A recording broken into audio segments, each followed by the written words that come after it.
হায় মুসলমান, এমন মালিক কেমনে ভুলে গেলেন? একটা সেজদাও দিলেন না। এক ওয়াক্ত নামাজে মসজিদের জামাতে এতগুলো আজান, 5 ওয়াক্ত নামাজের আজান, হায় নাফরমান, তোর কানে কোনো নড়াচড়া করে না, কলিজার মধ্যে কোনো ভাবনা দেয় না যে মহান আল্লাহ পাক রব্বুল আলামিন আমার হাতে পায়ের শক্তি দিয়েছেন, উপার্জনের ক্ষমতা দিয়েছেন। কোরআন শরীফে স্পষ্ট আছে, আল্লাহ তাআলা বলেন প্রতিটা রাত আমি আল্লাহ ভোর বানাই, আলোকিত করে দেই, দিনটা বানাই আমি আল্লাহ। কেন? ওয়াজআলনান নাহারা মাআশা, মাআশা, কসম খোদার।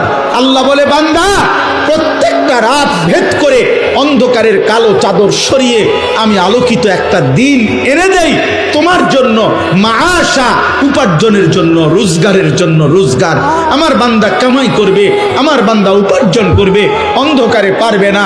আমি আল্লাহ আলো না দিলে আমার বান্দা উপার্জন করবে কেমনে? মালিক বলে ফেরেশতা অন্ধকার সরিয়ে দাও, আলোকিত ভোর এনে দাও, আমার বান্দা উপার্জন করতে যাইবে।